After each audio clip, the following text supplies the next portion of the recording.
अस्सलाम वालेकुम दोस्तों, क्या हाल है? खैरियत है? ठीक हो, फिट हो, तबीयत सेट है दोस्तों? तो साडे पे मेरा यूट्यूब चैनल अमजद खानजादा दोस्तों, मैं ही टाइम फाजलपुर के करीब खड़ा।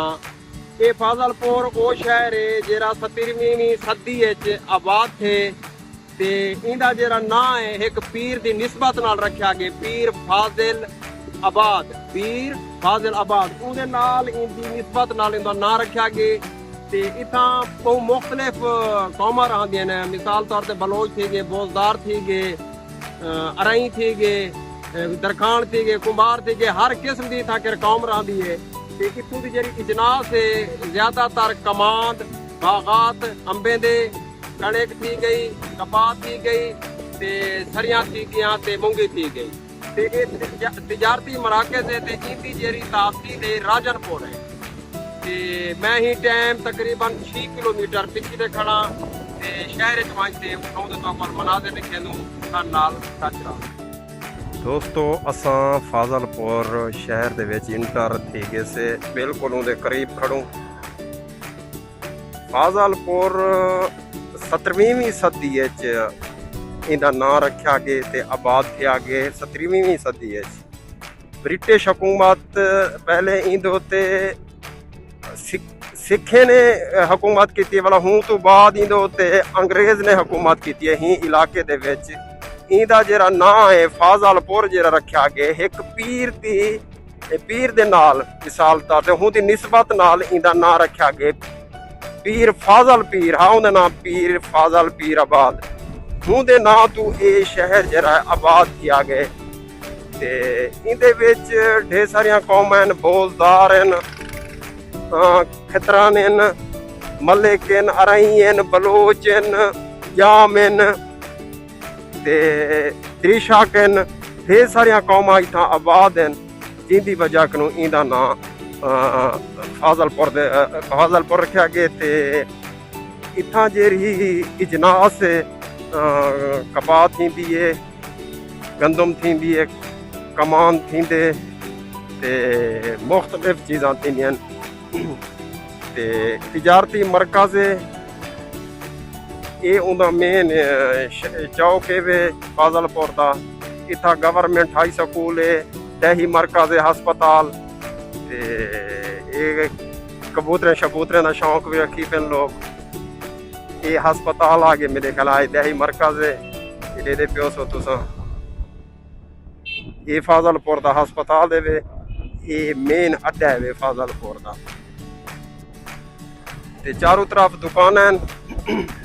एक तारीखी शहर है, तारीखी और पुराना शहर है। 17वीं सदी है ये आबाद थे। इंदा नां फाजलपुर रखा गया एक पीर की निस्बत नाल।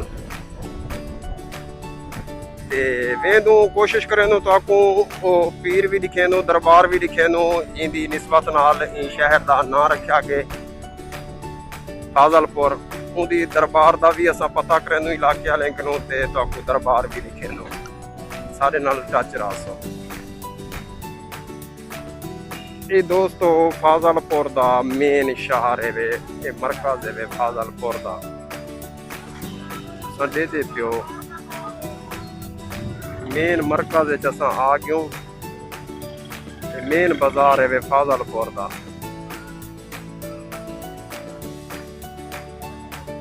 तो बाद अगू थी वैसे राजनपुर इंदी तहसील है। तहसील भी मेरे ख्याल राजनपुर है ते जिला भी राजनपुर है। असा मेन बाजार दे विच वेंदे पियो फाजलपुर दे विच। चिदारू दुकान है, बहु रश है, कहते रहेंगे इतना केर आज जुम्मे की वजह के नो भी रश है। ये प्यो सो तुसा साफ सुथरा माहौल है, बेहतरीन लोग हैं, इतना केर बेहतरीन माहौल है।